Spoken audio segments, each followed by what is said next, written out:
Good morning, good morning. Josh Prohibition here on a beautiful Saturday morning on Lake Erie. And today I'm going to try to record how I go about catching walleye here. And it's been the best summer of my life.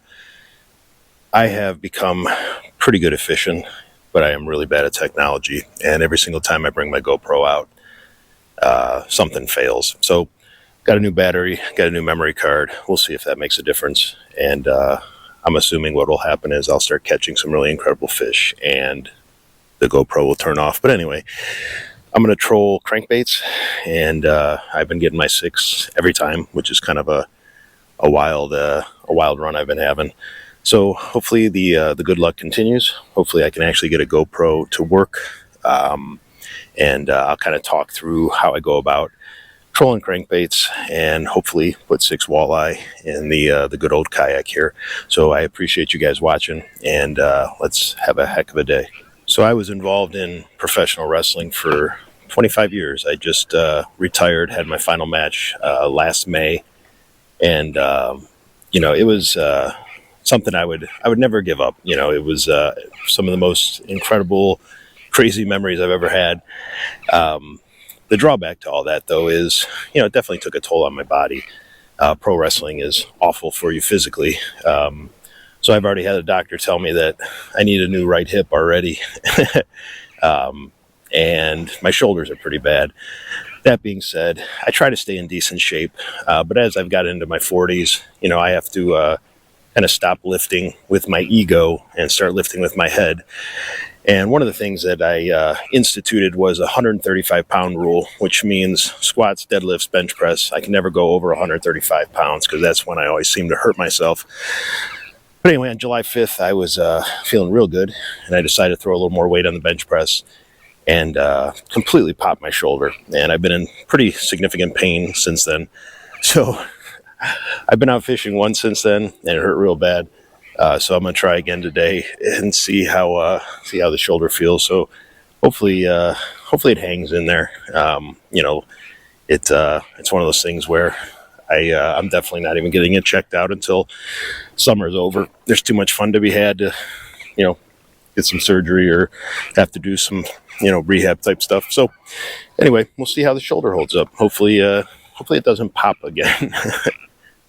So I'm heading into about 27, 28 feet of water. I've been having a lot of luck, basically 30 to 40 feet so far this season. The fish are still shallow enough that I don't have to go way, way out yet.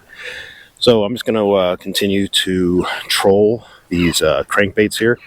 These are Salmo freedivers, and I'm going to go out pretty deep. I've been going 80, 90, 100 feet back on my lures, which puts me about 20 or so feet, 20 plus feet into the water column. And seems like the big girls are hanging out down there, so hopefully we can get into them again today. So right now I'm going out and letting out that line. What I'll do is I'll start 80, 90, and 100. So I got 3 lines. I'll run kind of 3 different depths and see if one depth works better than the others. So that's 80 feet of line there on that one. And I grab the line. We're going to snap this planer board on. Little bit of slack underneath the nipple, and gonna let that out. I typically do about 30 feet off of the kayak. That just seems to be a good number for me. So it was 80 feet back on the lure, and then I let out another 30 feet, to put me at about 110. So that's the first one. Here comes the second one. Same thing here. We're gonna go Salmo freediver here, maybe. All right, so come on, buddy. All jacked up already. Lately, it's been so fast and furious; it's hard to even get in the water. So with this one here, I'm gonna go about 90 back, and then the same thing, I'll snap a left planer board onto the line. I've said it a few times, but one of the nice things about running planer boards is it allows me to do 3 lines here, which is again the max in Ohio. And then also, I do feel like it gets the lure further away from the kayak, so there's less chance that I spook the fish. All right, so there's 90. There's my shoulder. Ouch. So snap it on the first one here. This one has been slipping a little bit, so I don't know if I need to replace the pad here soon on these clasps or snaps, or I don't know what you call them. So there are some really nice marks already. They, based on the shape, I would guess that they are walleye. So same thing, I went 90 feet out on the lure, and I'll run this one out to about 120-ish on the planer board. All right, so now I got 2 in the water, and let's see if we can get our 3rd in the water here before the fish start fighting.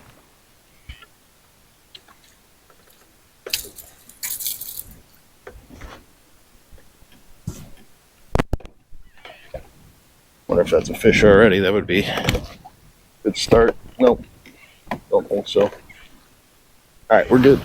All right, so this last one here, I'll run at about 100 back. And like I said, the 3 lures now will be somewhere based on the precision trolling app that I use to kind of gauge depth, will be probably about 23, 24, 25, 26 feet down in the water column. And like I said, that's been a real sweet spot lately for me, and hopefully continues to be.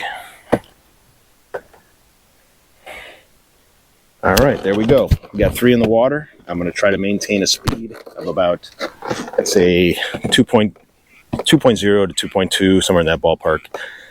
When the water warms up like it is now, you know, surface water temperature is telling me it's almost 80 degrees, which is possibly too hot. You know, these fish are flying around. They're hungry. You know, they're eating a ton each day. So right now, you know, the marks are incredible. You know, those are all walleye, and I am running my lure right above them. Walleye typically feed up, so you want to try to put the lure above them and kind of elicit a strike here. So, you know, right now, you know, things are looking good on the fish finder and with the depths that I have going here. But it is fishing, so, you know, just because it looks good doesn't mean it's going to work. We'll find out. Can't tell. I need good eyes on it. That's a walleye. Good one. Good size to eat. Perfect. All right, well, I was trolling a little slower there because I was making that turn, so maybe they're telling me to slow down a little bit.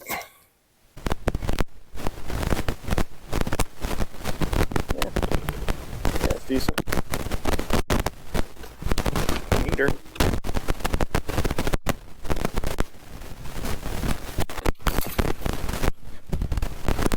Son of a gun.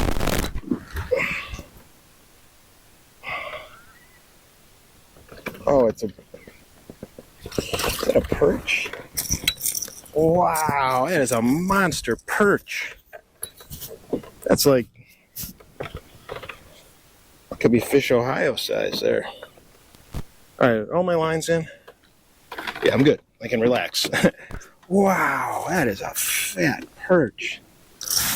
Get this guy out. I'm keeping that. All right, anyway, let me show you this guy here. Look at the size of that perch. That is a fat boy. There's a fish.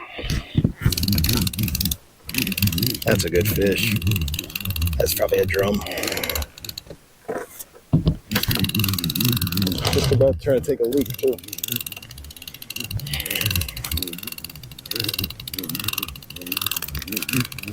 I'm calling drum on this one. If it's a walleye, it's nice. If it's, but like I said, I think it's a drum.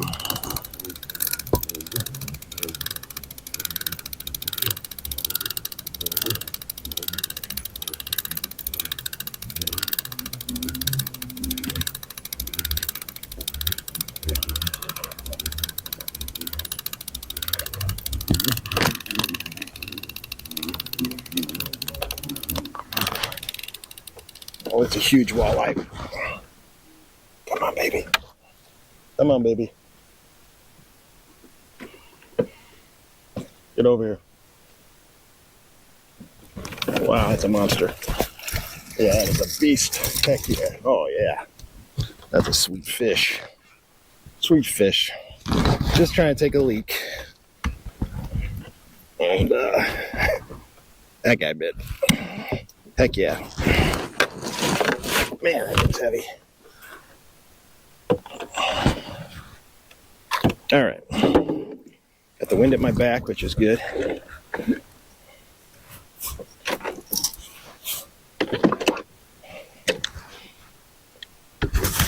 Let's see if I can get this hook out here. Nice. Let's see if I can get my fish grips on them. Come here. Come here. Open your mouth. There we go. Look at the size of that guy. That's a beauty. That is a beauty. I'm eating him. Look at that. Nice walleye, huh? It's about 24 inches probably. And weighs a hefty amount.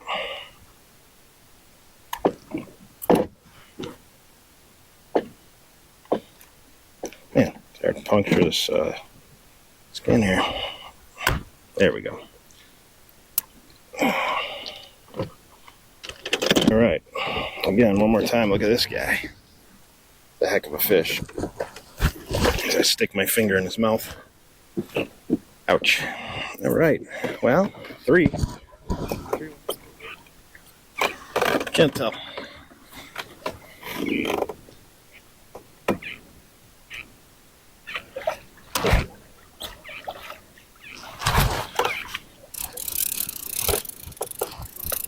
Might be a fish.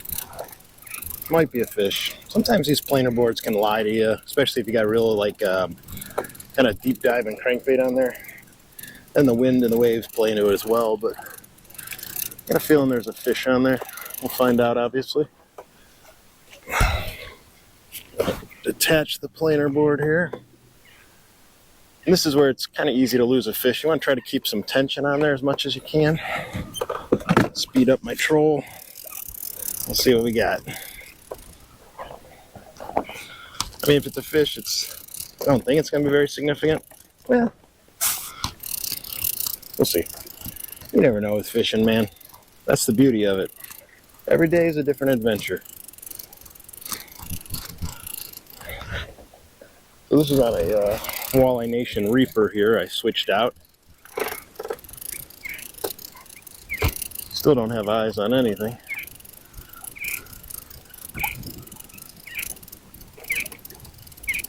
Yeah, it's a decent walleye.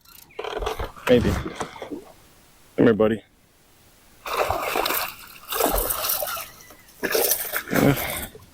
Big enough to eat, for certain. Yeah, legal limit in Ohio is 15. I typically don't keep them unless they're like 17 or above. But yeah, this one's definitely legal.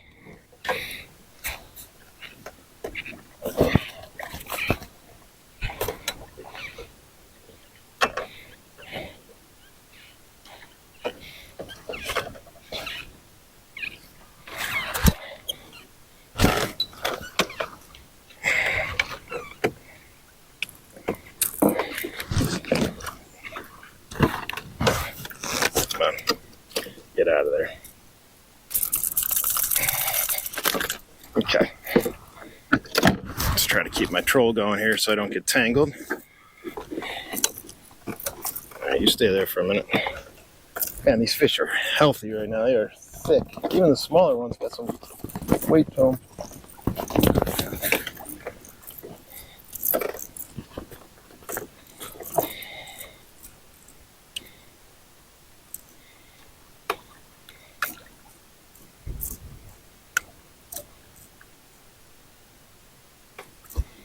Alright. Ow. Dorsal fin got me, buddy. Alright, there you go.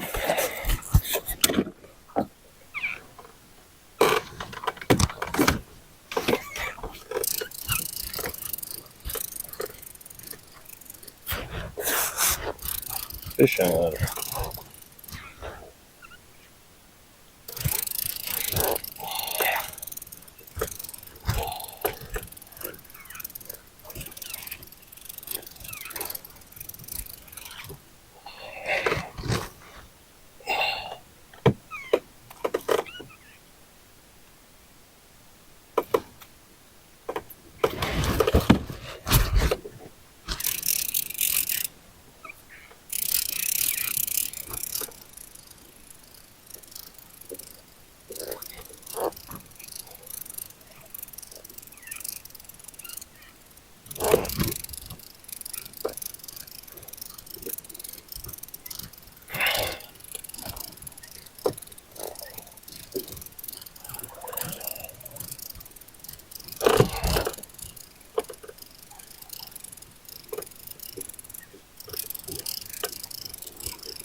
Not big, but big enough to eat.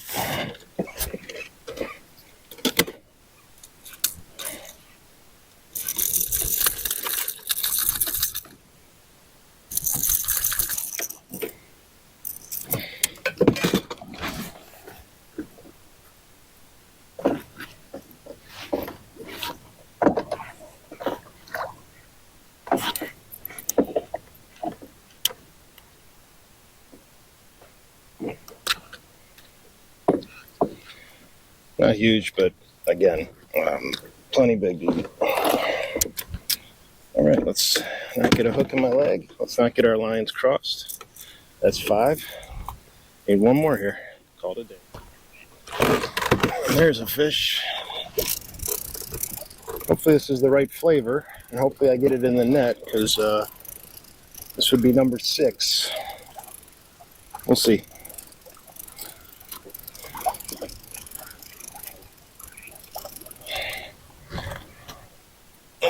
We'll see. All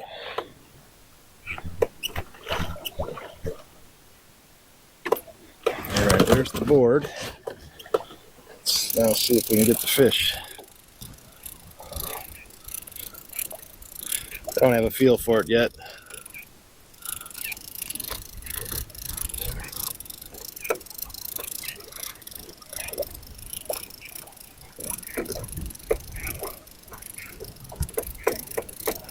Don't have eyes on it yet.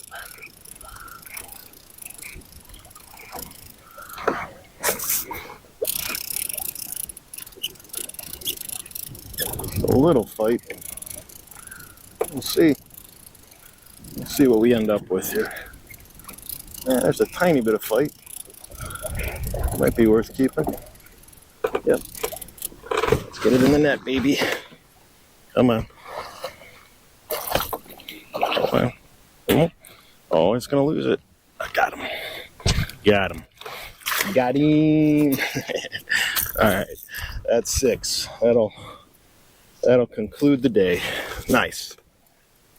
Hey. Great day. It took me about 2 hours to get my 6 walleye and 1 bonus jumbo perch. And the story of today was crankbaits. I don't like spoons very much because I catch a lot of small walleye and a lot of kind of garbage fish, drum, white bass. So crankbaits kind of keep a lot of those fish away. I'm trying to troll at a decent clip, like 2.2 miles per hour. And I think that also kind of keeps some of the trash fish away, and you're going to get more, eater-sized walleye. So as far as the crankbaits I was running, Salmo Freediver caught me 2, Bandits caught me 2, and Walleye Nation Reaper caught me 2. So the moral of the story is all crankbaits were working. I didn't have to go out very deep, which was nice. I stayed in about 32 to 36 feet of water because I saw a lot of boat traffic out in 40 plus. And that means I have a much shorter commute to get my kayak into shore and to get these fish on ice. So what I'm going to do is I'm going to head in. When I get about 20 feet out, I'll cut the walleye, bleed them out, and get them home, get them clean, get them in the freezer.